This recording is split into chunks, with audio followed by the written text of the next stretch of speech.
The quietness. That one's a little harder to talk. Yeah.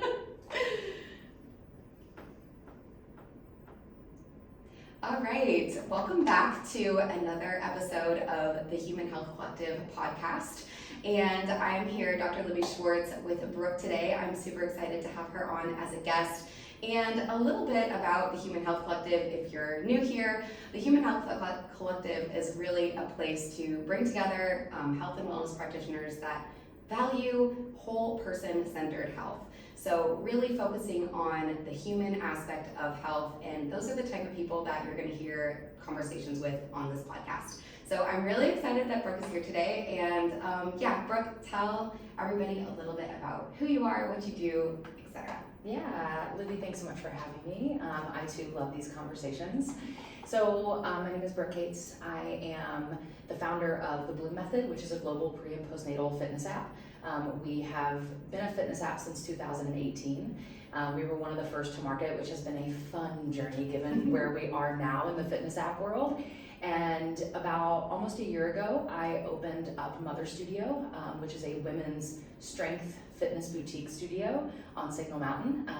It was kind of my gift back to the Chattanooga community after moving here from Colorado, and after being in the digital space for so long, I really wanted that in-person community, in-person connection again. I've been in the women's health and fitness space for 14 years, so I've dipped my toes in experience in both, and there's just nothing that replaces the community. So in this new venture with Mother, and I'm, like most women, I wear so many hats. I'm a friend, I'm a mom to a 7-year-old little boy. I have a partner, and my husband and I have been married for 13 years, and I'm just doing life. After living in Boulder, Colorado for 21 years, we moved here about 4 years ago to Chattanooga, so now Chattanooga is home.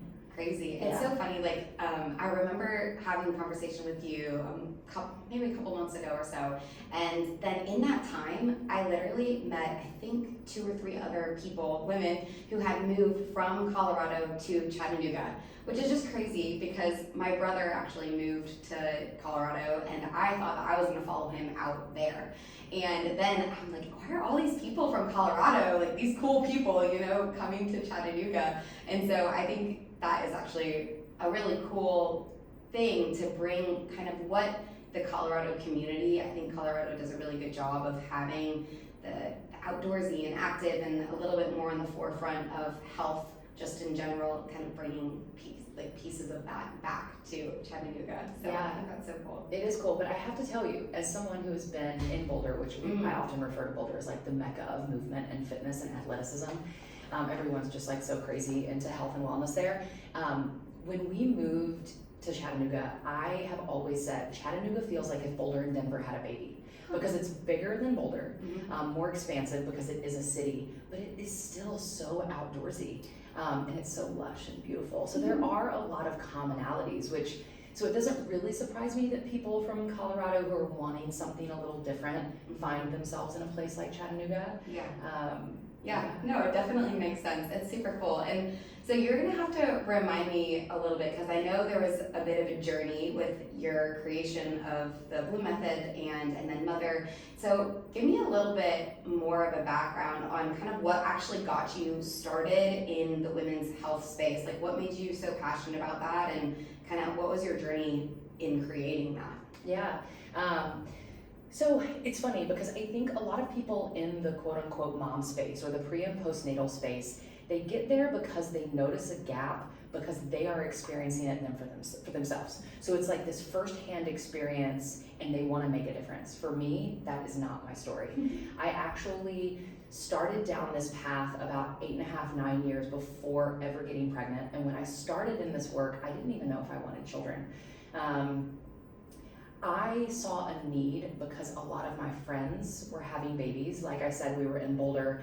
I'm originally from the South, from Memphis, and so a lot of my friends from high school, they've been having kids since basically out of college. That's how people do it in the South. And then we're in the opposite end of the spectrum in Colorado. But I saw them having babies, and then in my late 20s, early 30s, I started to have friends and colleagues in my work at that time experiencing babies, and they were all athletes. They all really lived this workout mentality lifestyle, whatever that was like.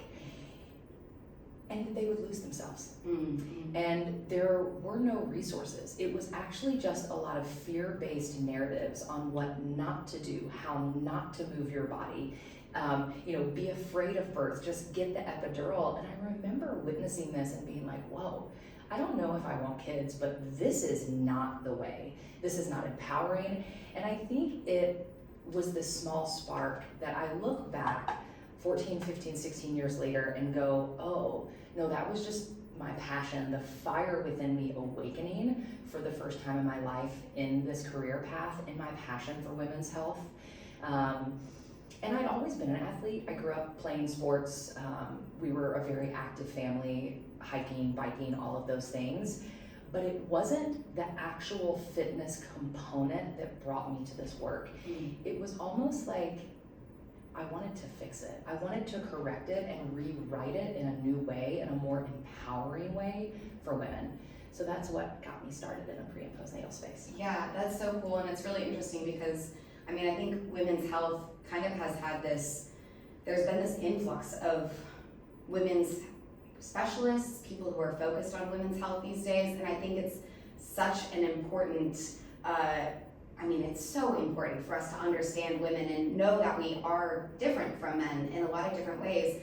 And then of course in the prenatal and postpartum, both of those times in your life when your body is completely changing and understanding that and being able to also, not lose yourself as an athlete, because I think that is definitely something that people, women specifically, struggle with when they go through childbirth. And then, I know so many people say, oh, well, they're, linking, their pelvic floor is super weak, and have just been told that that's what happens after you have a kid, and that's just something you have to deal with for the rest of your life.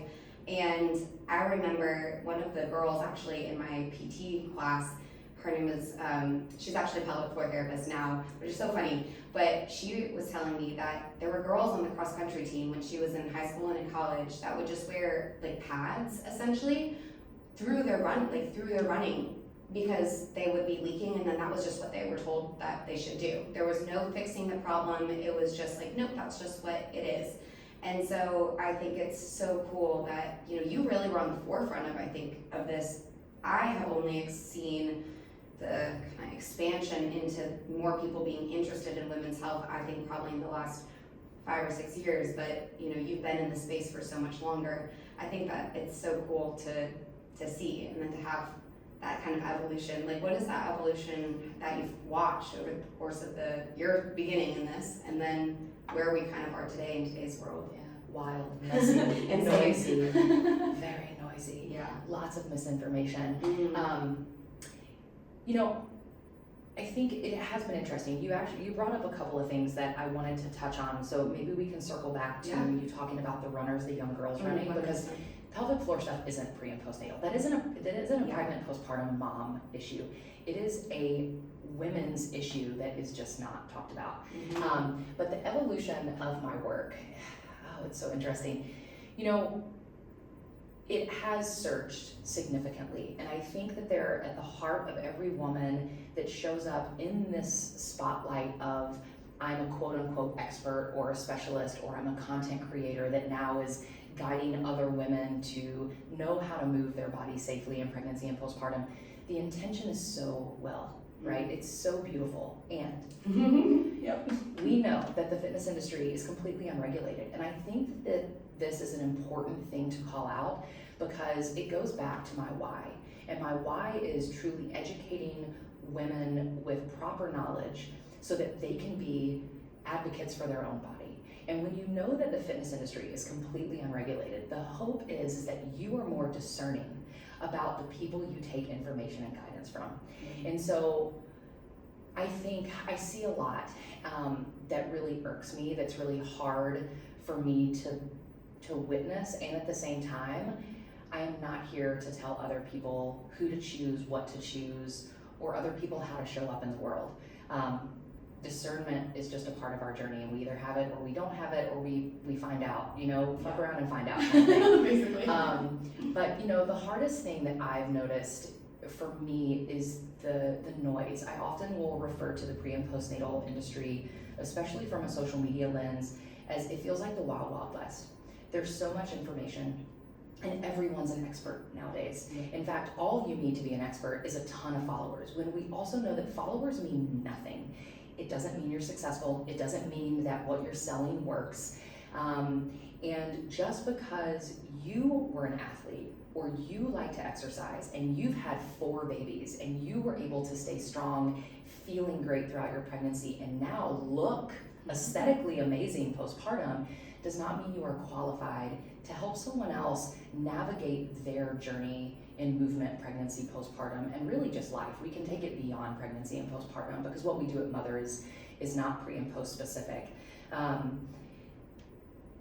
But that's hard for me, and I think this has always been a thing in the social media kind of content era, where when it comes to fitness, women are buying programs from women based on what those women look like. Yeah.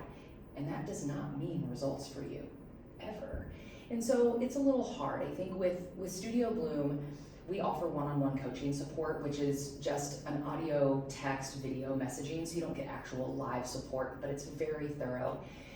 And what I hear the most is, I've done so many programs, and yours is the first to finally get it. And so it takes me back to what you said at the beginning, when you were talking about how you didn't use the word saturation, so I will use that, but the information, the specialty in women's health is very saturated. And while, for example, in the pre and postnatal space, more OBGYNs, more midwives, more doctors are referring women to pelvic floor PT, for example, it's not a solution. It's not fixing the holes in the issue, like with the issues, because I feel like in the 14 years of doing this work, more women are feeling broken and disconnected from their bodies than ever before. So we have to kind of step back and go, where is the disconnect? And I often come back to, well, there's no regulation. There isn't even a ton of regulation in the PT world. And you probably experienced this, where some pelvic floor PTs and PTs in general practice very outdated protocols, and then there are other PTs that are more innovative, and it can be challenging because not everyone's getting the same type of care. Yeah, 100%, and that goes, I mean, because I don't live in the pelvic floor world that much. I mean, I hear about it from clients, but ultimately, generally for me, that's a referral out, because I don't have the additional certifications and additional educational background to really fully support somebody who maybe is dealing with that. But in my kind of outpatient world, it is also very much the same. There are some PTs who are going to be practicing, like maybe they're still doing rice, which please God no, but resting and resting, that's against everything that I would be doing to help somebody recover from an injury. But yet there are still PTs that practice that way. And so it definitely is, you talk about the noise. I mean, I've had this conversation a couple of times with people over the course of the last week, but it's such an interesting time because we have so much access to information, which we didn't have access to. And that is such a blessing in this day and age. But at the same time, and two things can be true and opposite at the same time, there is also so much misinformation out there. It comes at a cost. It comes at a cost, 100%. And so, for me, as I've gone through my own fitness journey and different things, I've had to learn to be more discerning about, okay, does this sound legit? Like, this is actually real? Let me go do additional research to figure out whether or not what they're saying is true or not. I have friends who will message me reels and send me reels. I'm like, is this true? Like, is this true? And I'm like their fact checker. Yeah. Like, well, I don't think Ish. so. Ish. Part of it. There was a hook there that maybe had some, and then, and then they kind of went off and not really. But what are maybe some of the things that you see when in the social media sphere, some of the things that are promoted maybe to the detriment of women when they don't understand, and maybe there is inklings of truth to some of those things, but it's not the full picture, and without context and understanding, and also that kind of embedded in what that person's in particular life is and their environment and their context, taken out of context, something on social media could be completely wrong for somebody. So maybe what are some of those things that you see where you're like, oh, I wish I could just like, you know, I'm sure there's so many. There's so many. But I'll pick my top ones. So the first one that is probably the most rampant on social, and I put a lot of blinders on because you have to. Because I get sick of being angry for the women that I serve. You know what I mean?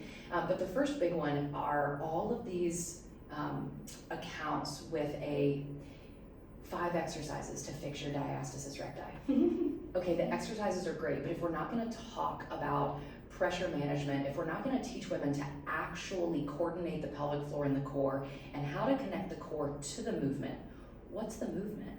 If you can do a dead bug all day long, but if you're not connecting to the right muscles, the dead bug is useless. So I try to reframe women's understandings about exercise in general. Anyone can do a squat, but if the glutes aren't turning on, the squat is not helping you. So bringing more intention, really connecting to the muscles, and especially when you're talking about the core. There are tons of things that can address diastasis recti, which leads me to the whole way that women are educated on diastasis is so disempowering and misinformation filled. Women are taught that pregnancy gives you diastasis. That's a lie. Then they're taught that everyone by their 3rd trimester will have some level of diastasis. Well, that's true, but it's missing a huge important truth with that. And that is that you are actually born with diastasis recti.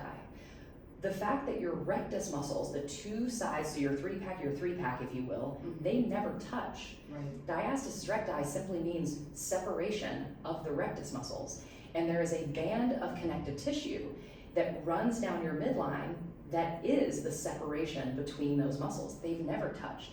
So I think it always makes women go, oh wait, I've always had a separation? Well, yes. And over time, your body has built up a higher integrity of that band of connective tissue called the linea alba, and thus you're not left with what we refer to at the Blue Method as injury-based diastasis recti. So I think it's important to differentiate between the body's capability of having a separation, because it's just normal, and yes, pregnancy can exacerbate that separation because it places tension on that band of tissue, and when you're not connected to the core, when you're not moving properly and managing your intra-abdominal pressure, that's a big one. Your core is a pressurized canister.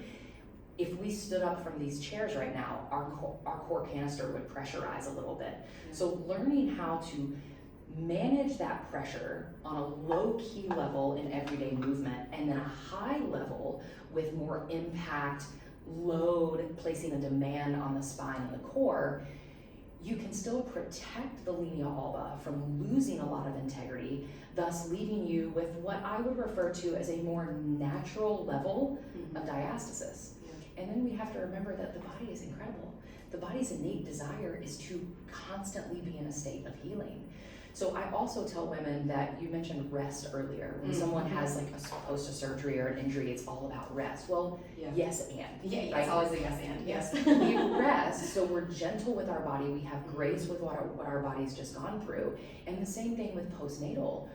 We are still humans that are moving around, so we need to learn how to move around and adapt to that movement in a way that is going to support us, let's say postpartum, in those first 6 to 8 weeks, in a way that reconnects us to the deep core, reconnects us to the pelvic floor, reconnects us to what our posture is doing, so that all of these movements and this exercise that we're preparing to go back to is done with more ability. We're less likely to get injured. What's another? I mean, there's so many, Libby. But the diastasis component is big. That is a huge one for The sure. pelvic floor is big. It's wild how in 14 years, I feel like I've been a broken record for 14 years. I've been talking about injury-based diastasis and the difference about how we should educate on it to empower women and truly provide them with knowledge for 14 years. I've gotten so much heat for, I've been even told that I've coined the term injury-based diastasis, and I'm like, well, you're welcome for that, because it's breaking down the noise. But it's still, there's so much confusion. Women still think that Kegels are the answer. I was gonna say Kegels I feel like is a big one, and that they should always be contracting, and I think that that's something I see a lot. It's like Kegels for this, Kegels for that. It's like Kegels is the answer to everything. It's wild. It's wild. And not only is it Kegels and contracting for everything, you and I understand that Kegels, ultimately what they're saying when they're using that term is a contraction. And I do believe they have updated the true definition of a Kegel, but back when I initially did this work, a Kegel was created by a man, which I love that fact. It's just hilarious, given women's health, history. Yeah. But the definition of a Kegel used to be stopping the flow of urination. So when I started this work, I was pretty anti-Kegel, and it used to make people really mad because when they knew that we could contract the pelvic floor in a more optimal way, they would go, well, why are you anti-contraction? I'm like, I'm not anti-contraction. I'm anti-stopping the flow of urination to aid in that contraction, because then we're only activating a portion of the pelvic floor versus the entire 3 layers of pelvic floor muscles. Yeah. And most women along the lines of the Kegel, it is rampant. I am hosting a pelvic floor down training workshop at my studio tomorrow, because what we know is that when women, regardless of pregnancy or not, regardless of age, when you are experiencing any type of pelvic floor dysfunction, pain with sex, heaviness in the pelvic floor, pain with the insertion of anything, tampon, menstrual cup, pelvic pain, sometimes hip pain, knee pain. I'm sure you see this a lot. It tracks to get referred back to that pelvic floor. Prolapse, leakage. Women go, oh, well, my pelvic floor is weak. No. 9 times out of 10, your pelvic floor is actually probably overtoned. It has this pattern response, I call it the reflexive response of the muscles to be working harder than they need to be throughout the day. And so they get so exhausted that when any type of force gets placed on those muscles, they're like, I give up. This is my break. Right. And that's when you experience leakage, etc. Yeah. And it's so it's wild. I get a little frustrated that we aren't educating women as a whole in a better way. 100%. I mean, it really is so fascinating to me, because I'm just reflecting on my journey, and I'm very much still learning about this. And as you're talking about all of these things, I mean, I love to learn, and you're educating me right now on certain things. And I mean, I've heard more and more about all of these different areas, but I know growing up, the pelvic floor, what was that? I didn't even know what the pelvic floor was. As a woman, I mean, this is kind of getting on the hormone side of things, but I didn't even understand what the hormonal cycle of my cycle was at all. And nobody was telling us that. Our mom's generation wasn't taught to talk to us about that. 100%, no. And this is no detriment to my parents or generation or whatever, because we had one class where I remember going in probably I'd been 5th or 6th grade, and of course at that time too, you're like, I don't know, this is why are we talking about this, And they have a PowerPoint slide, and they show you the cycles, and then you bleed, and then it's okay, I was in 5th grade, and that's the time you told me about it, and then there was one PowerPoint presentation, and that's what we got, that was it. Okay, and so I mean, it's only now having to, I think women are trying to seek out more information about that and understand themselves in that, because also I think a lot of the information is presented as there's just this one thing, this is a cycle, and this is what happens on this day and this day and this day, and every woman's body is going to be different, again, within their own life context and environment and their own body's just natural rhythms.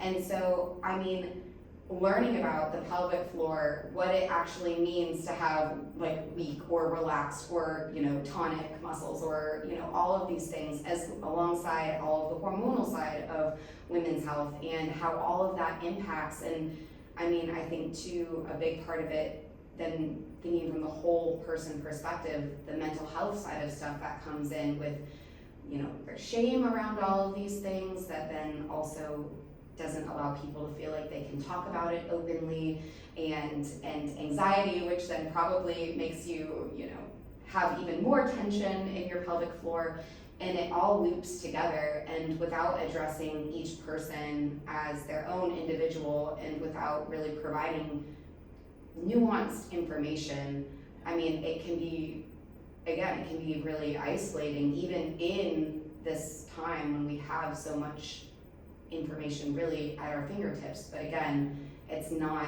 specific to who we are. Well, it's that double-edged sword, right? Like, the information is incredible. I think more women than ever are at least curious about these things. Yeah.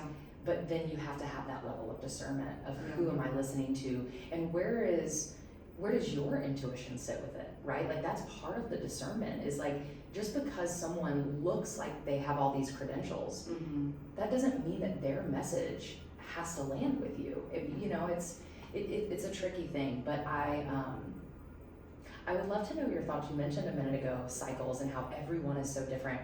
I would love to know what you think about cycle training. Oh my gosh. Because I know what I think about cycle. Yeah. So have you heard of Doc Liz?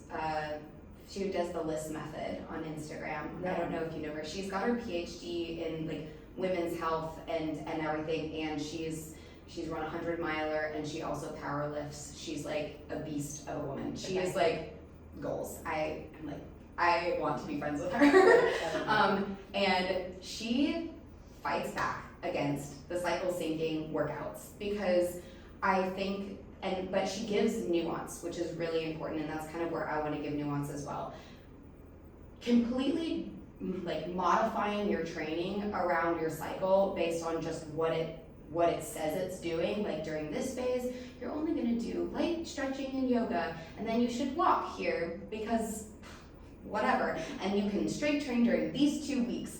And it's like, okay, you're telling women who have already been, for a long time told that it's masculine to have muscle, and discouraging them from gaining muscle mass, which is one of the most protective things you can have from a metabolic standpoint, from just like a living life standpoint, aging standpoint, and telling them that they can only strength train 2 weeks out of the month based on their cycle. Like, honestly, that's just bullshit. It's insane. Yeah. I'm gonna take it even deeper, because I love what you said and I agree with all of it. And I often will say that the fitness industry was made for men, and women have been forced into those masculine boxes, period, across the board. You see it everywhere. Cycle syncing is one of those things that we see it in, because if you know much about the masculine and feminine energies, masculine is very compartmentalized, it's rigid, and the feminine wants to be flowy, it's intuitive. When you tell every woman that based on how she should be feeling in each area of her cycle, that this is also the way she should be training, you're just putting her into another masculine, one size fits all idea of a program. And you're taking her out of that intuitive feminine, but you're slapping branding on it that's like, oh, but if you cycle sync, you're so tapped into yourself. No, if you train that way, and it was, and when you're supposed to be doing yoga, if your body's really craving a run or a strength training workout, you're denying your body of that feminine intuition. And so it's just a funny thing. It makes me wonder sometimes who came up with that. Like, was it a man in the background disguised as a woman who was like, I'll put it out there. I mean, I don't know. And it's gonna work for some people. That's the thing about all the information and the options that we have nowadays, is that it works for some people, it doesn't work for others. Well, that's the thing, is like, I really think it's kind of like, yes, I don't think that you should just solely be in this box, like you said, of cycle syncing. I also think that you should pay attention to your body. And if you are feeling really low energy, and you're not feeling well, and then you're like, oh, but on my training program it says that I'm maxing out on deadlifts today. Well, maybe based on how you're feeling, your headspace, your energy availability, if you try and go max out on deadlifts, you might end up hurting yourself, and like, you're gonna not be tuned in to your body, right? So there needs to be a balance between all of it, and not boxing people in, but really allowing people to have like full autonomy over their body and feel like how they feel in their body in every given day. And that also, I will say, is not like a caveat for people to say, oh, well, I'm just like always tired, you know, like there's that too. Like sometimes we do need to push, and that's where there's all of this nuance, right? Like we do have to understand what it feels like to push to our edge, and then also understand when we're getting so close to the edge that we're about to fall off. Like there's a balance within that, and understanding that each day is going to be different.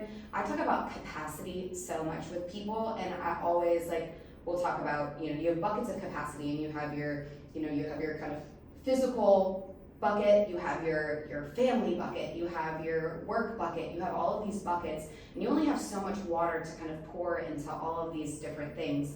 And so we have to really manage that capacity. I used to say, oh yeah, you're trying to find balance with all new things, and I've given up on the word balance. There's no such thing. It triggers people so bad, Yeah. like balance, but I actually still will use it because I'm like, maybe there's no perfect balance, but we can still come back to the idea of trying to create more balance, more Yes. fluidity. Yes. And I really love where this conversation is going, because one of my whys for opening the studio on Signal, because it wasn't going to be a studio. We rented the space and it was going to be a filming studio. And literally within the first week, I looked at my husband and I said, I have to open a studio. And I felt like this download drop in with me, so in the same way that the Bloom Method came online for me, that I went, I have to do this. This is a reconnection of community, of women. And so much of what I do, what we do, myself and my coaches at Mother, is give life back to women who have felt the energy around the fitness industry being so masculine led without having the words for that. And what I mean for that is, you were talking about capacity. You're talking about understanding, and I love when you were like, and not just being lazy. Well, I don't want to do this. Well, just because I gave you permission to listen to your body. It's again, tapping back into the feminine, learning the language of the body and saying that, yes, we are cyclical beings, but my cyclical experience is not going to be the same as yours. My body doesn't need what yours does, and vice versa throughout the entire cycle. But how can we show up to our workouts, always meeting ourselves where we need to be met in every moment? Nourishment over punishment. We're not punishing our bodies. We say this at Mother all the time. We're not punishing our bodies. We are nourishing our bodies. We are showing up to work out to give back to the bodies that give to us every second, every minute of every single day. And if we want to truly honor those bodies, movement is a huge part of it. Huge. And look, yoga's great. Pilates is so trendy right now. Everybody loves Pilates. You guys, Pilates is not changing your body. I'm sorry, it's not. It's not. That's another soapbox I could go on. So your Pilates instructor can say it's strength training. It's not. If you're not lifting over 8 pounds, even 10 pounds, 12 pounds, if you are not reaching failure and having to drop your weights before the end of the set, it's not strength training. You are not loading the structure enough. You're not challenging the muscles enough. And we know that for longevity, the body needs strength training. 1000%. And I'm not a Pilates hater. I used to teach Legree. I am a huge fan of Legree. It's kind of like Pilates on steroids. But it serves a purpose. I tend to refer to it as like accessory training. I think it's incredible, and blended with strength training, it can be phenomenal. But there are so many things that are just trendy right now, and women love trendy workouts for some reason. I think little matching set, and you're gonna go to the Pilates class. I think again, without having the words for it, if I really step back and think about why I serve women in the work I do, I think that even that energy that can kind of annoy me, it's the desire for community. It's the 100%. desire for something more concrete than just showing up to a gym and working out. And when you, so just going back, when you meet your body where you need to be met every day, because every day is going to be different than the next, I believe that your body will show you better results because you listen to it. Because when we override the body's needs, when we're just pushing past the edge, then we get burnout. 1000%. We deplete our nervous system. We are women. We have to be recharging. So there is this understanding or this need to rebuild this understanding between the mind and the body, and how to push to the edge some days and understand that the body wants that challenge, it wants that edge, and some days back off. And maybe not being so scared of modifications and rests or resets, because if a modification helps you feel and connect to the muscle you're working better, why are you weaker? You actually are becoming stronger because you chose the modification. 100%. No, I love the word nourishment that you're using, because I think that is, it feels so good to me. I'm like, you're nourishing, like you're really like, you're fueling your body in these ways, and nourishment can look like so many different things. And like, if I go on a 20-mile run, like I'm gonna need a lot more nourishment, quote unquote, and carbs and energy, right? And then on other days when it's a rest day, maybe I'm still refueling my body, I'm still nourishing it in a different way, but it's gonna look different from day to day. And that's kind of how I relate it to the context of my life. But it is, yes, I think it is so important to kind of take that step back almost and kind of look outside and then really and then come back inside and be like, okay, wait a second. Am I looking outside? Am I just like doing all of these things because somebody told me to do it and that's like the way that everybody's done it and that's trendy? Or am I actually doing what feels good for my body? And also the community thing I think is so important. And I will say this, I am not a super fan of Pilates just because I do think that it gets taken out of context of what it actually is. Like you said, like it's not strength training.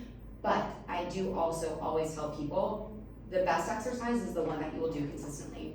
So if somebody will not step foot in a gym, or at least not yet, and Pilates is an entry for them to come into a space where they can move their body, feel like they have a sense of community, feel the burn, quote unquote, and get the shake. It's like they feel accomplished in some way, and that's their win for the day, that they showed up and did that, then perfect. Please, by all means, I don't ever want anybody to think that I discourage them from doing a type of movement, because it is so important.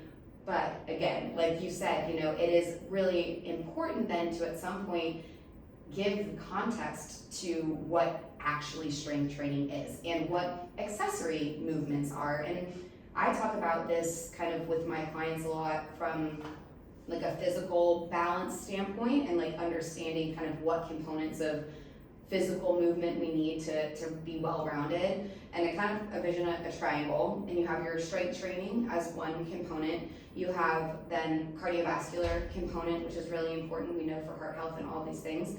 And then you have your mobility stability. And so for me, I've done more yoga in my past. I have my yoga certification, so that's kind of where I find my mobility and stability work just in general, but that could be Pilates for somebody. As long as you're balancing it out with these other components of some sort of cardiovascular training, because super important for heart health and longevity as well, and of course strength training, because we know how important that is for having muscle mass, bone density, all of these things, especially that women are maybe kind of predisposed to osteoporosis or other components that will affect them later on if they don't have that baseline of muscle mass. Totally. So yeah. And the truth that strength training will not make you bulky. I've been preaching this for like 10, 12 years. Yeah, no. You have to quit your job and focus solely on getting bulky to get bulky. It is, I often go to this like energetic space of, I kind of hate to sound this way, but it is a patriarchal belief system, because when you can convince women to stay small, no shame. Yeah. But Pilates is a perfect example of that. We see it all over social media. Totally agree. I saw a video this morning of a girl that was like, literally her arm is smaller than mine, and she's like, this is when my arm had a lot of inflammation and was fat. And I was like, there is nothing fat about you. And then it's her looking rail thin, holding 3-pound weights, doing these tiny Pilates movements, and she's like, now my arms are strong. And I'm like, okay, this is sending a detrimental message to women. And there are a lot of people that do Pilates that don't believe in that. So this is not a hit on Pilates. I'm trying to go deeper in the psyche of the systems that we are all involved in. And when we know a woman, especially you could say 33, but let's bump it up a little bit, 35 and up, strength training is necessary for bone density, hormone health, longevity, your movement in general. But when you convince them that strength training is going to make them look like a man, they're never going to do it. Yeah. So then they stay weak and fragile. They are more prone to osteopenia or osteoporosis, and it's detrimental. Then you meet these women in their 50s, you're like, oh, I've had a shoulder replacement, a knee replacement. I'm like, ma'am, what's going on with your hormones, and are you strength training at all? Because it's those two simple things that could give you your life back. Yeah. Yeah. Oh my gosh, I think about this all the time. It's like I've framed it to people before. It's like if I could give you a pill that would, like, you know, increase your life expectancy by this amount of years, you know, decrease your injury risk by this amount of time, you know, regulate your hormones, decrease your, like, or, you know, make your metabolism like super efficient and all of these things. If I could give you a pill, like, would you take it? And of course, everybody's like, yes, 100%. I see that with GLP-1s right now. Yeah, well, we can talk about that too, because I'm actually curious to get your take on this. But yeah, people are, of course I want that. Everybody wants that. Yeah. Okay, it's exercise, it's movement, it's moving your body, it's strength training, it's all of these things. Yeah. And then the voices come in, right? Of like, whether it's kind of that patriarchal, like, you know, manosphere kind of thing of like, you know, women need to be small and dainty and feminine. And I think you can 100%, and I know you know this too, like, feminine does not equal like small and tiny. Like, there are so many super strong feminine women, and also you can be whoever you want. That's also something. It's like, you don't have to be that, like, you don't have to have, you know, just embody feminine energy. We're all a mix of both of it, both masculine and feminine. We can't, and men too, like, they're not just only masculine energy, they have feminine energy too. So I think that it's really interesting to kind of, look at that as a whole. And it's really important for women to understand.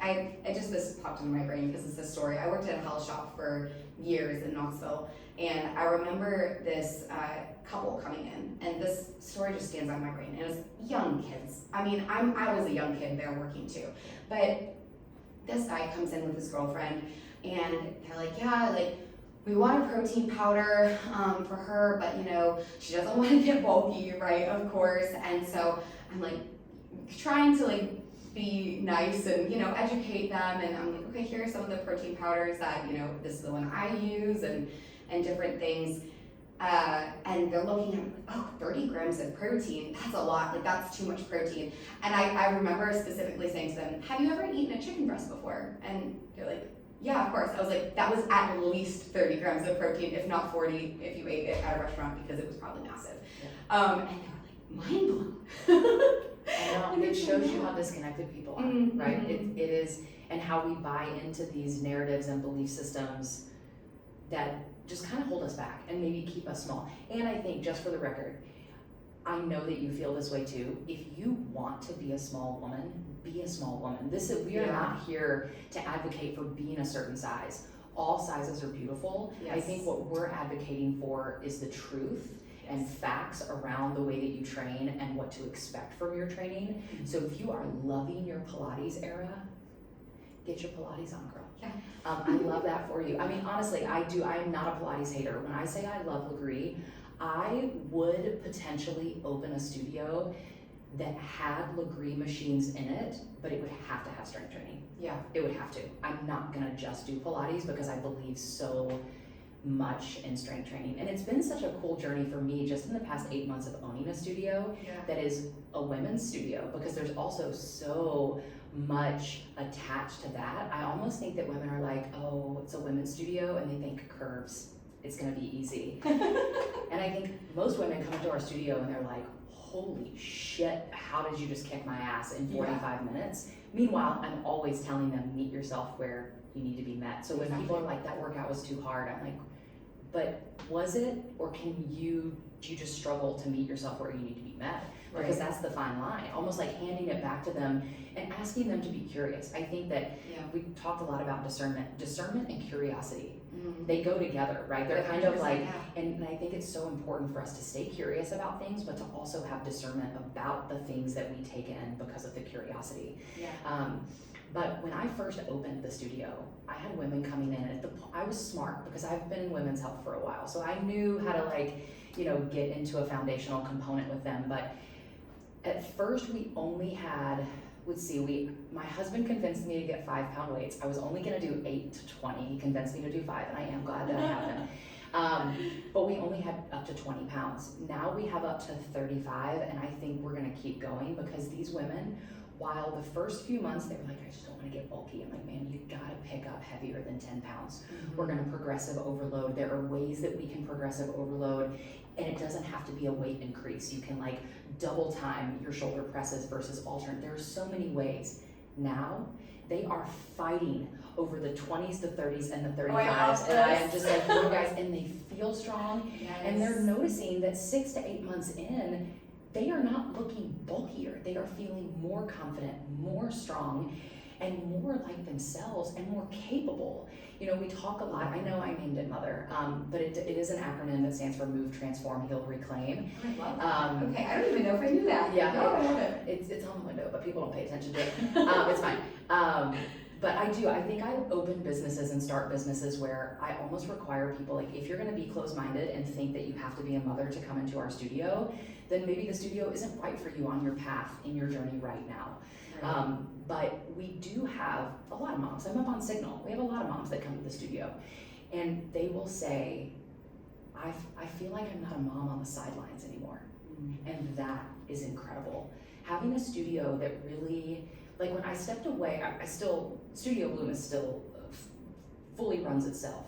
However, when I started this new venture, I knew that a lot of my energy was going to be focused on Mother because it needed to be to really build the vision. And as I was kind of shifting and pivoting away from my 14 years of pre and postnatal, I knew that things were going to shift drastically in the way that I communicated and talked to women. However, the message is almost a little linear because you're still trying to get women to trust themselves, to feel confident in themselves again. It is wild to me how many women do not feel comfortable in the not in the pre and postnatal space, in the fitness space in general. Oh yeah. So many women, they're intimidated by gyms, they're intimidated by group fitness.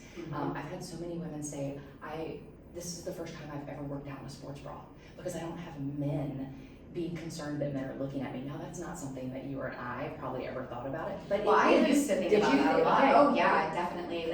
I remember one of my goals one year was I want to be confident enough to run in a sports bra. Okay. And that was for sure. Because you run outside. I run outside. Yeah. And so I remember I was training for might have been my first marathon. Yeah, first or second marathon.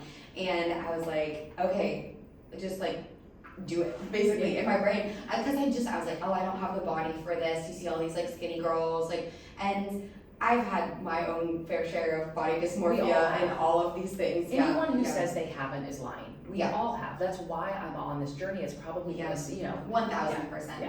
And I've told my story to various people over the course of time, but that was a big thing for me. It was feeling like I could be confident enough in my body to wear a sports bra going on a run. And so I'm curious because there was something that popped into my brain thinking about also the fact that you've come from Denver and then come to the South.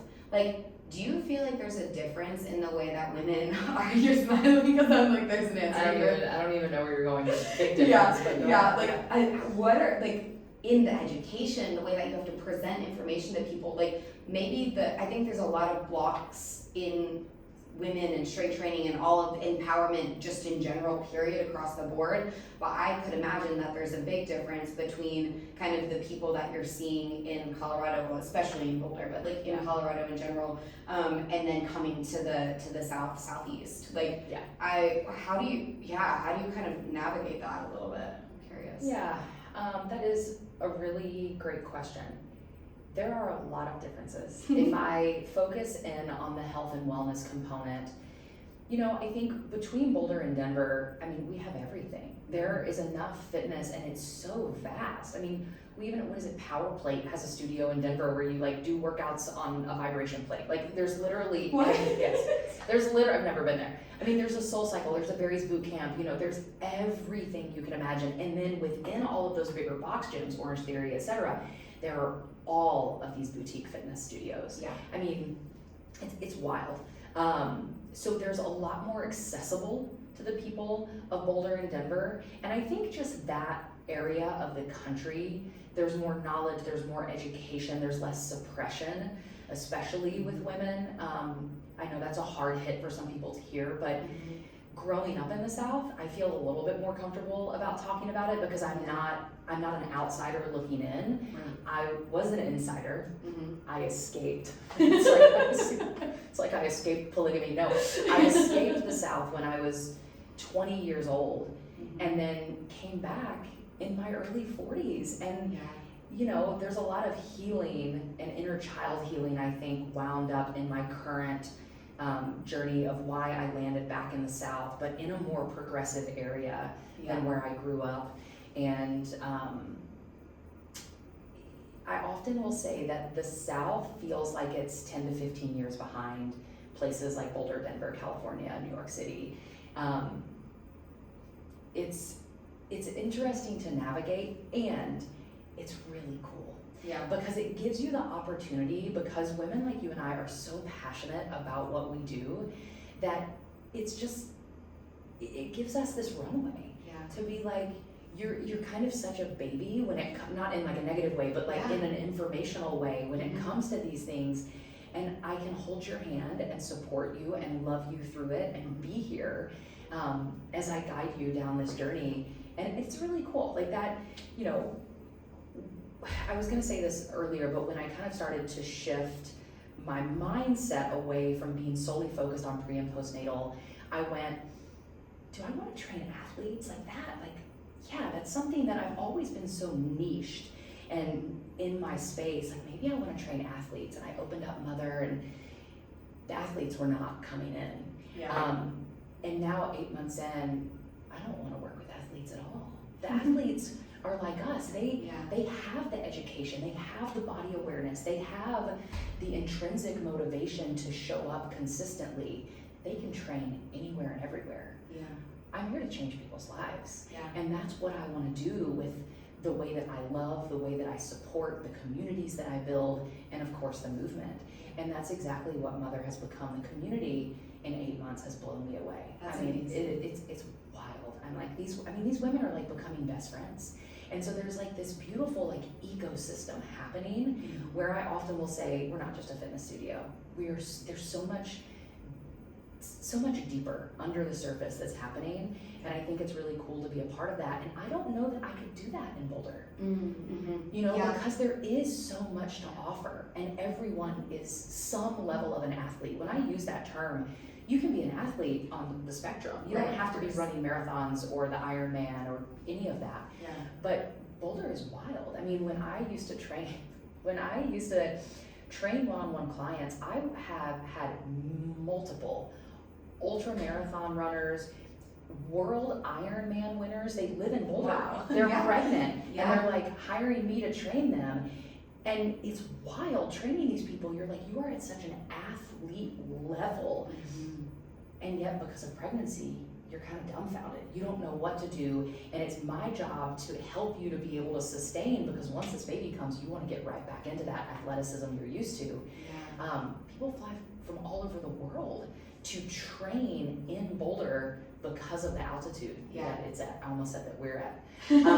So it's just it's saturated in a different way.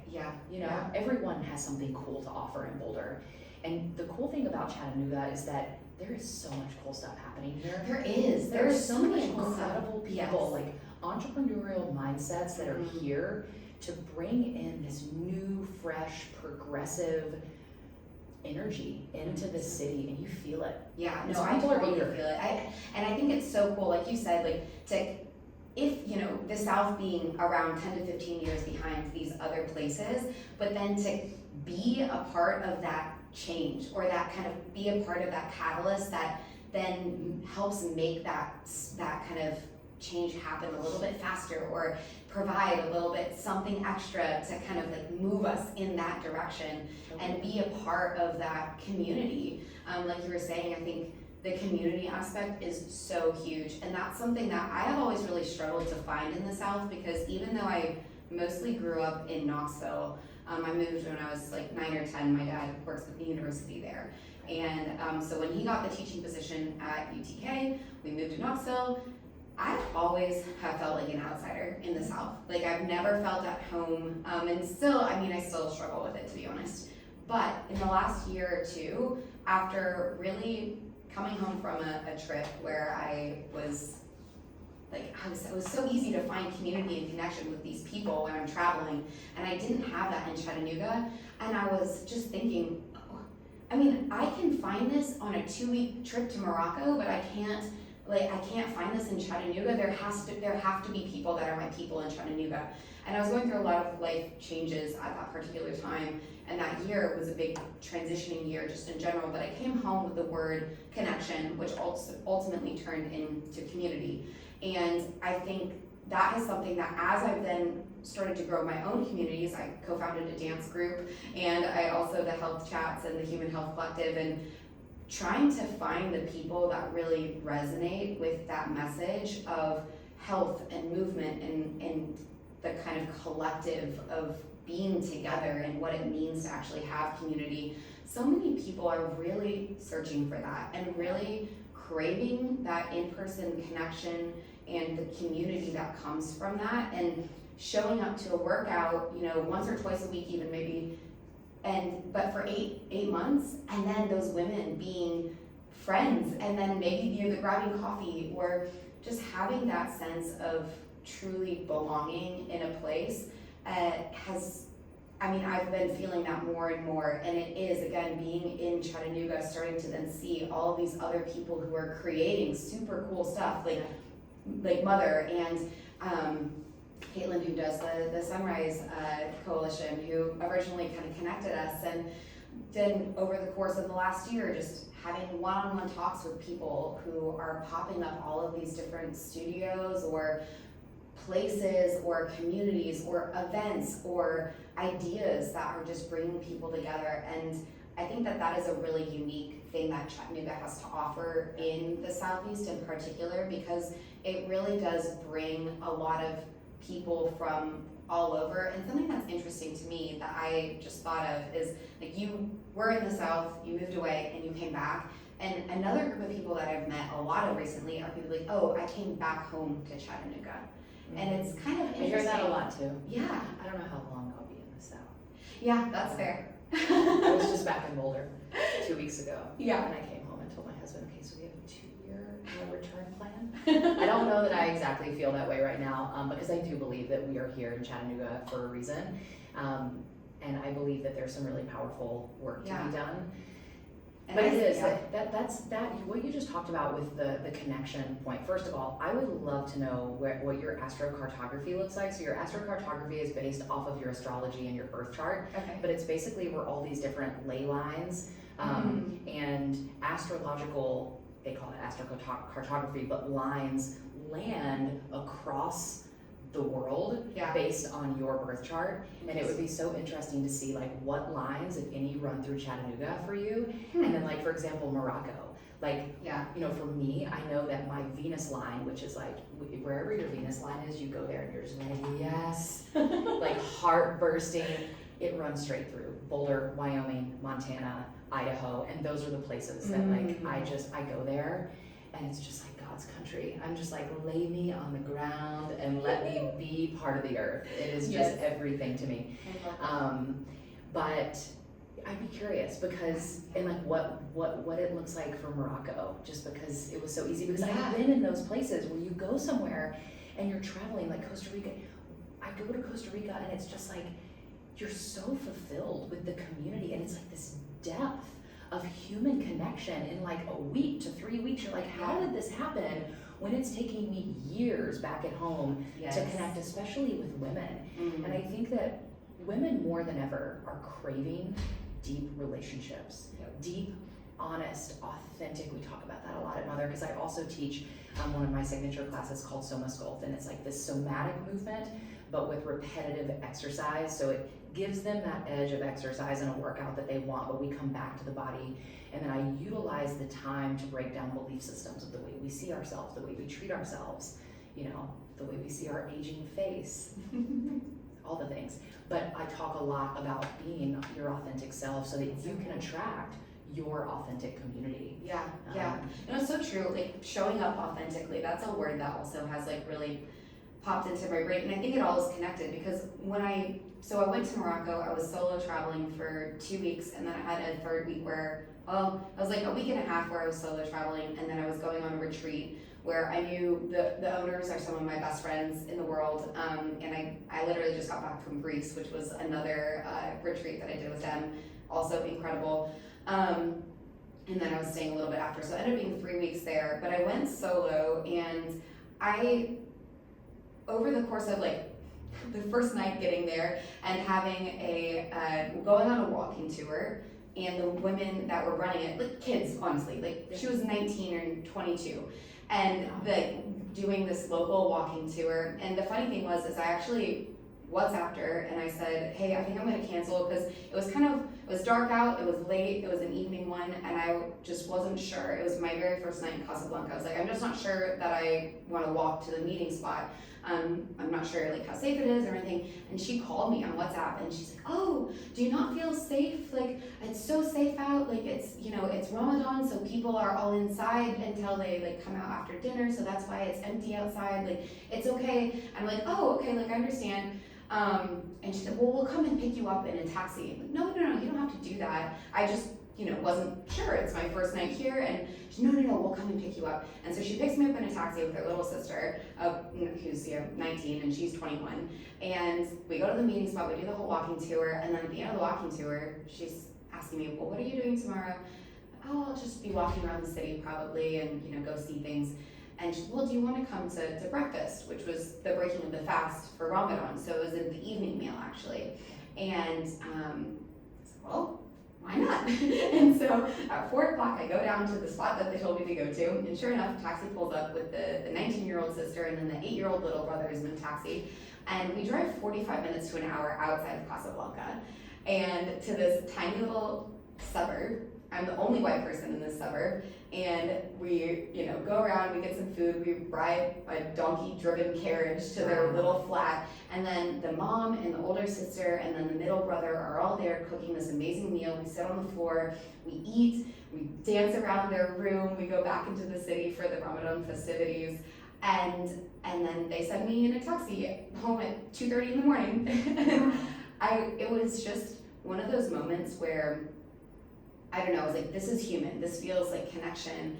And I think one of the reasons that I was able to show up so much and just kind of absorb all of that is because I never had these people don't know me. I get to show up and be my complete authentic self. Like, and when you show up as your authentic self in a place, you end up attracting the people and the community and the connections around you that are meant for you. Absolutely. And I think so when you were saying like authentic, that just popped into my brain, because I think for me it's so easy to make connections and find community when I'm traveling, because I have no obligation to anybody. I'm completely myself. I am just showing up as authentically and weird as I am. And the same thing in Greece, like happened this last time. I felt like I could be completely myself, and I don't think I've laughed as hard or as long for that entire week as that hasn't happened in years. Yeah. And it was just amazing. It's interesting that you bring that up, because I feel like that is one of the energetic threads of why I'm here in the South. Yeah. I've always been very authentic. We live in a world of people pleasers, especially women. And this is not to put anyone down. It is how we've been conditioned to show up in the world. So it's the opposite of authenticity. It's the opposite of honesty, because you're people pleasing and making yourself uncomfortable or suppressing self to compliment and make other people feel okay, which is never the energetic connection between two people. If I'm having to people please in our relationship, then our alignment is off, right? Exactly. And so I have always ruffled feathers, especially with women, because I am very direct, loving, but direct. And over the years, I've learned to make my directness not feel like such a sharp knife. I think that has been part of my own journey. But I tend to say, people will be like, well, you have a little bit of people pleasing and you don't. You're like, no, I don't think I've been a people pleaser since I was 2. Like literally, I just don't. And I think that in Colorado, it didn't bother women as much. But in the South growing up, it really bothered a lot of women. It really bothered my mother. And being back in the South, I noticed relationships that my transparency, my authenticity, my ability to just tell the truth with love, but without this edge of people pleasing, bothers women, and they can't handle it sometimes. And I think, wow, women are sometimes so offended at authenticity and directness in another woman because they are surrounded by people pleasers. Mm-hmm. But why would you not want another human to look at you and say, I love you, and X is the truth, versus I love you, and then cover it up a little bit with a white lie? Yeah. It feels a little inauthentic to me, obviously. Yeah. And so sometimes I think that I'm here to help women remind that. Not that I've got it all figured out. I learn every day. None of us, I say this all the time, none of us are better than the other. We're all walking each other home in the best way that we can, hopefully with love and acceptance and kindness, right? But some of us are on different paths because we've learned aspects of things in a different way. So where I've maybe learned this over here, and you're in a space where you can learn from that and grow from that. You, if we are in a relationship, you probably have something that you have conquered, that if we meet in authenticity, I get to absorb that too. So that's this two-way beautiful human connection. And it's all authentic and real and raw. Yeah. Like I tell women, I'm like here, and I tell every Southern woman, I'm like, can you be more raw, be more authentic, be more weird? Yes, be weird. Oh my gosh, I'm like, please make weird cool again. Like, it is. I think it is too. Yeah. That's so true, and I love it. I think that it's really important for women to feel like they can be completely themselves, and then also to not judge or, be scared of other women's authenticity. Yeah. And to not judge themselves. Yeah. So I think that's another thing too, is if you've been a chronic people pleaser, we're not judging ourselves because we've been conditioned to believe something. Something probably happened when we were little girls that pivoted us to the same thing, that different but a similar situation probably happened when I was a little girl, where I decided to make a power move to be like, oh hell no.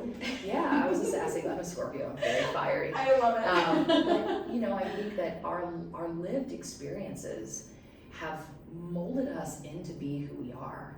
And the only way to heal aspects of self that aren't serving us and the people we love, because the truth is that when we stop serving self, how can we truly love the people that we love the most? How can we show up in our world, in our passions, in our work, and truly shine our light if we aren't serving self to some degree? And serving self means being the best version of yourself that you can be.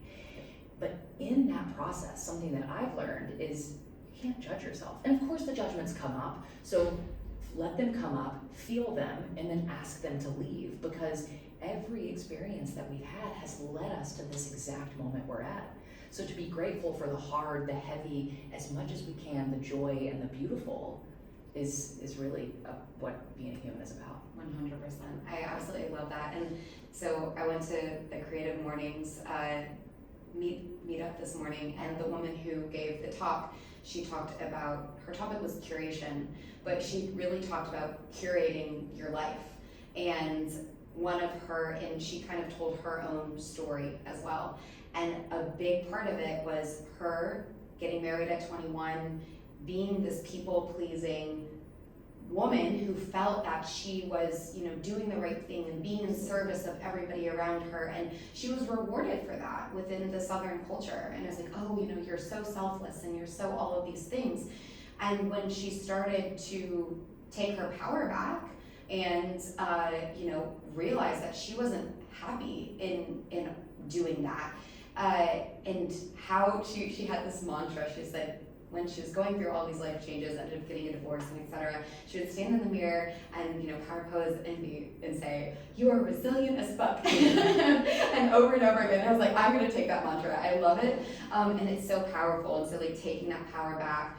And taking that power back and giving to yourself doesn't mean that you can't also be in service of other people and all of these things, but we have to be able to fuel our cup and pour from something that we feel good in our body from, rather than just pouring out and getting praised for it, but then feeling completely empty inside because we don't have anything left. No, and you said it, just because you give back to self and focus on self in your healing journey doesn't mean you can't serve others. No, I actually believe it helps you serve others better. 100%. Because you can look in the eyes and the heart and soul of another human and relate to them in a way that you cannot if you are, this sounds a little aggressive, I guess, but if you're dying on the inside to please everyone or for your life to look a certain way. And I really do believe that one of the energies playing out on the planet right now is that women specifically, I think the feminine is awakening in a way we haven't seen it in many eons. And we are reclaiming our place as the intuitives, the life givers of this planet, and demanding a new level of respect. And this isn't anti-man.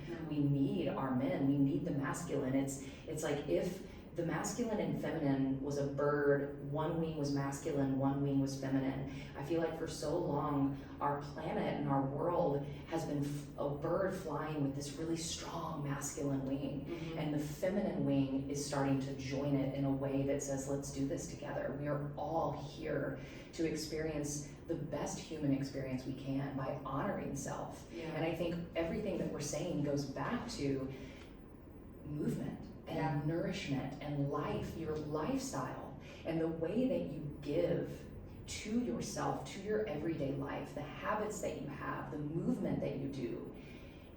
It's all in celebration of your life, isn't it? Yeah. I think there's a big component of religion here in the South, and there's a lot of talk about the body as a temple. Mm-hmm. But does your life reflect the fact that you believe that your body's a temple? Because if it doesn't, then your belief holds no weight. Right. You don't believe the body's a temple if you're abusing it, if you're not eating healthy at least sometime. If you don't care about the food that goes into your body, if you don't care about moving the body, mm-hmm. if you taking care of your mental health and like all of the components. And that's something that I think like with the Human Health Collective, with health chats, with the things that I'm doing, I really want people to see where all of those threads cross, right? Why it's so important for us to have a more, I say holistic, and I always say holistic, and I want people to think like WHOLE, like the whole person, yes. Like a holistic view of what it means to be a human. And I'm curious too, with you, like if you could kind of snap your fingers and build the perfect way that people would move through the systems that we do have in place, because we have our traditional medical system, we have our wellness system, we have kind of these overlaps. Like, how do you think, what would be your idea to kind of like bring it all together? What do people need? What do they need to understand? And how can we all work together better as practitioners, as wellness, from the wellness side, from the practitioner side, in like allopathic medicine? How do we all work together? Because I think that's something that I'm really trying to help solve with this. And I think for me, it starts with the conversations, right? Yeah. But, and just having a better understanding of where everybody is coming from and what their perspective is and what they can bring to the table. But I'm just curious your thoughts on that, and maybe if you have kind of what you could imagine would be the most ideal situation. Oh yeah. Well, I think body autonomy is huge. Mm-hmm. And I think not only for all of us individually to have true body autonomy, but it's for us to respect another's body autonomy when it doesn't necessarily work with our beliefs. Mm-hmm. So can you disagree on someone else's approach for their body, understanding that it's their truth without taking it on as a personal attack? Because that is a collective coexisting experience, right? Mm-hmm. So I think that's one, because when we have more body autonomy, then we can choose the practitioners that best support us. Yeah. And then I think from a practitioner component, and it goes beyond practitioners. This could be, much deeper. This could be shop owners. This could be studio owners. It's humans doing their work, running businesses together. If your business is in any type of way serving other humans, we have to build internal ecosystems that support the wholeness of the people that we serve. When I first started doing this work many years ago, I knew this is just also not my personality. I would never be someone that tried to wear 1,000,001 hats. Like, oh, I'm a one-stop shop. You can come to me and I'll do everything for you. No, I build an ecosystem. Mm-hmm. I stay in my lane. I know what I'm passionate about. I know what I'm knowledgeable about. And then I create this army, if you will, of vetted practitioners and people that I trust, that I would see and I would trust with my body, with my nervous system, with my mental health. And I make sure that the people I serve are supported. I think that is something that women, I can't really speak to men, obviously, because I'm not a man and I haven't worked with a lot of men, but I do know that women struggle with this a lot. And it's that I don't think they realize it, but they are choosing to live in scarcity versus realizing that collaboration is the way. Yeah. Realizing that just because they realize maybe that someone that's coming to them for whatever they do to serve, maybe it's not a good fit, or maybe this person needs something else, another arm of support. So often that woman business owner wants to hoard versus collaborating with other practitioners because they're scared that their business will get sucked dry. Right. And that is one of the biggest lies we've been taught as humans, is the lie of scarcity, because there is abundance for all of us. 100%. It's kind of that like zero-sum game where it's like, if I have a client, then that means it's taking away a client from you, right? And that's the scarcity mindset that I know when I started my business, I definitely had that mindset. I had to learn, and I have realized that, well, yeah, one, I don't want to like be overrun with like 1,000 different things, like you said, like kind of having something that you're really good at doing and knowing that, and then having an ecosystem of people around you that you feel confident and connected to them, and not know that they know their stuff too in their own lane. That honestly, with that collaboration between all of us and the knowledge that then gets to be distributed is only making everybody better. It is so important. When we all win, we all win. Period. Yeah. You think, I think of a couple of Chattanooga businesses that I refer to on a regular basis. One is Rev Optimal Living. And when I know that a friend or a client at the studio could really use some nervous system support, and I refer them to Rev and they come back and they tell me in 2 weeks, this is everything I needed, well, why would that do anything but fulfill me? Yeah. That's like, yes, we created this web of support around you. Mm-hmm. Or I refer a lot to my massage therapist, Vincent. He's an incredible body worker at Chattanooga Sports Massage, the best of the best. And every time women come back to me and they're like, I got off of his table, he is a miracle worker. And I'm like, yes, ma'am, he is. And so it's like we get to celebrate these other humans that are out there doing incredible work in the world, and saying we can all support one another. 100%. If you have a yoga studio and I have a strength studio, why can't we partner and work together? If my strength people leave my studio and just do yoga, that's the path they were on. And guess what? No one's getting up and leaving in droves. Like, that's just not how it works. And for every person that you collaborate with, if someone does leave your business, then that just opens up space for more people to come in. I just think that women, we really need to be filling rooms with other women. And I see this in my studio. The way these women show up and work out together and high-five each other and cheer each other on, you don't see this in a gym. You don't see this a lot in average fitness studios because there has been this masculine edge of compete with one another. And there's this feminine wounding in women that is lineages old of compete with one another. Yeah. Don't look at another woman and say, let's do this together. But I always say the way forward is collaboration. It is literally the way. So you can continue to butt up against it. You can continue to live blindly in scarcity and think that your uniqueness isn't unique enough to do the work that you want to do. You're literally like laughing at the creator when you live in scarcity. You're like, okay, I'll do this, but I don't really believe in myself because I'm not going to collaborate with anyone else that I feel might be competition. You're doing yourself a disservice, and you do this a disservice to the people you serve. Yeah.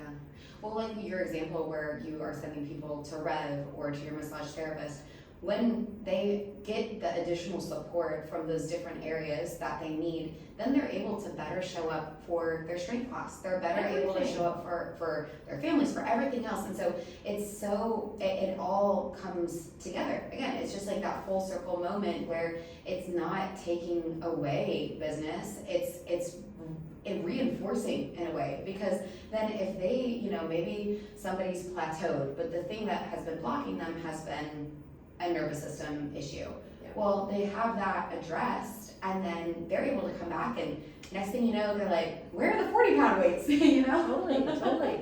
Another good example that may even feel like more competitive for people in my lane is I refer to pelvic PTs all the time. Mm-hmm.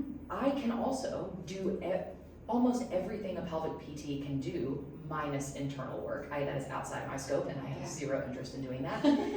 But there are things that pelvic PTs can do for certain clients that I could never do. Sometimes we can do all the down training or all the engagement work or all the mobility work, the nervous system work. And there's this missing component of, let's say, dry needling. Mm-hmm. If I am scared that that client is going to leave me or leave the app, because sure, a PT could then become their exercise person too. But I think it's that if we are truly here to serve, we think less about self and we think about the people we are here to serve. Yeah. If you open a business just to make money, you're probably gonna fail at some point. Yeah. If you are not serving people with the passion and the love of truly serving, because that's what brings abundance. Mm-hmm. That's what keeps that energy flow, when you can truly serve people and provide a service that just gives back to them. Yeah, and I feel like that comes back to like the authenticity piece. Like it's coming from a very authentic place then when you're doing that, right? Rather than that scarcity mindset that is then kind of inauthentic for what you might be presenting. It's like, oh, we're this service-based thing, whatever, but then coming into a scarcity mindset with that, like, is a very inauthentic way to show up. But if you are showing up authentically and you are providing the service, being able to be in collaboration and community with other practitioners and everybody helping and like learning from each other, I think that's something that, one of the reasons I started a podcast is because I love to learn from people, and I'm constantly fascinated by the nuance of things that I may have I know a little bit about what Rev does, or I know, the basics from what I learned in PT school about pelvic floor therapy, but that's not my expertise. And so when I can talk to somebody about it and learn, and I'm like, I'm not now going to be the expert, but I know a little bit more, and it's so cool because then I have a better understanding of too, like, hey, actually I know exactly the right person, that XYZ person you need to go see, because I've had a conversation with them. I know what what they are really good at and what they thrive at helping people with. And so I think that community and connection between practitioners of the same, who are kind of doing similar things or in the same lanes, as well as those that are kind of in conjunction with each other and supporting, adjunct types of therapy or whatever that looks like is so important. And I think that's something too, like I've been sitting down with a lot more cash-based therapists. And I think that for me, at first, that was a really intimidating thing to do because, again, it's kind of that scarcity mindset, worrying that, we'll build cash-based therapy. But everybody has their own personality, their own uniqueness that they're bringing to the table.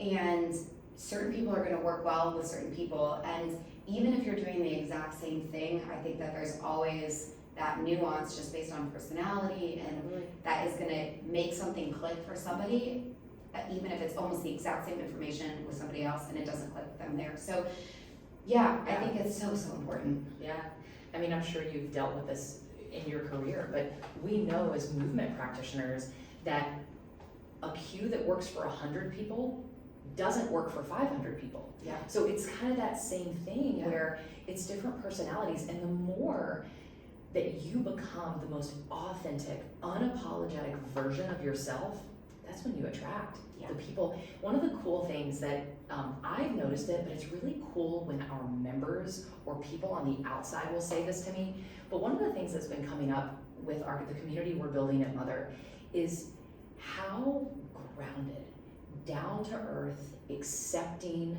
and open almost every single woman who walks into our studio has been and is. It's almost like I set this intention. I knew the type of woman that I wanted to call into the space because I wanted her to be open. I wanted her to be curious, even if she doesn't realize she's open and curious, right? That's my personality. Yeah, I'll poke at you. I'll help you get weird. And it's been beautiful. And I think for me, I don't need someone with an elitist attitude to come into my space because I'm not going to roll out the red carpet for you. We are all equals, and you are not going to treat me a certain way. And there are definitely women that operate at that. No shame to them, but I'd rather you go to a different studio. I'd rather someone else deal with you. Yeah. And then once you've gotten to a point where you're realizing that we treat everyone as equals, then come on to my studio. But it's been really beautiful because a lot of people will say that. They're like, the community is so rock solid here. And I think for women, we need that.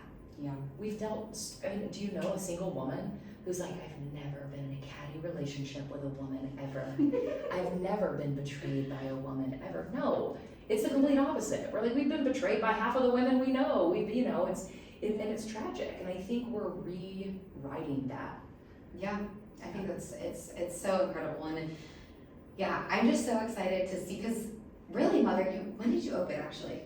End of September, so we're getting close to a year. Gosh, it's less than a year. And so that is so crazy, and that is so cool to know that there's already that sense of community, that like you've curated that and you've called that in, like you said, I don't think I curated it. I don't like to take all of I think the it's energy been has been curated. Yeah. And that's not just, it's you and the people, right? Like the other people that are a part of it and a part of the community. Yeah.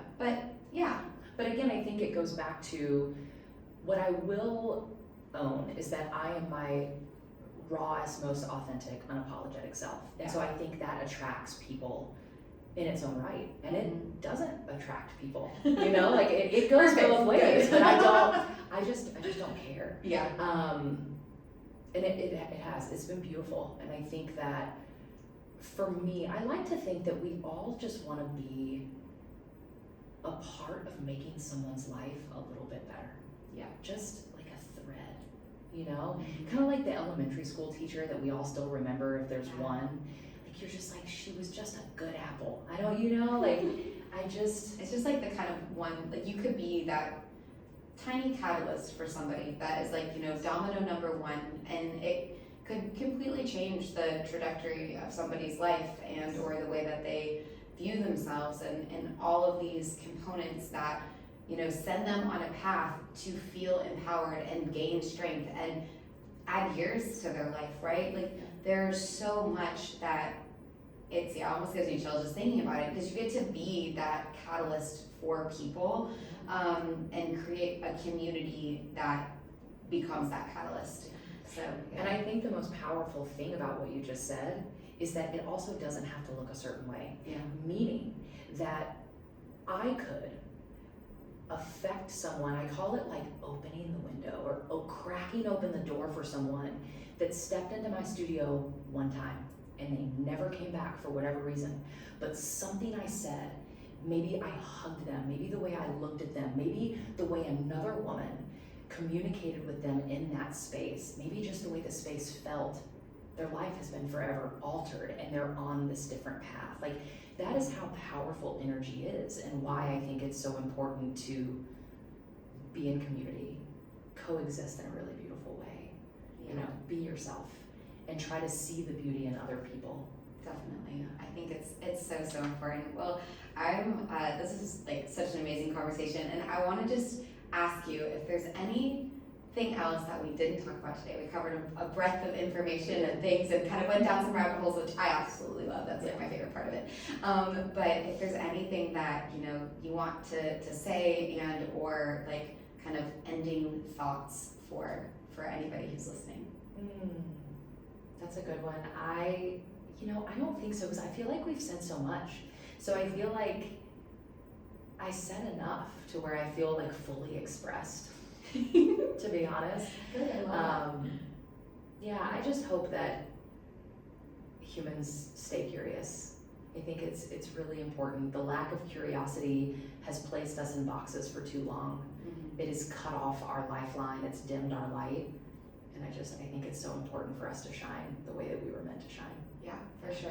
Well, if people are curious to find you, where can they find you on the interweb in Chattanooga?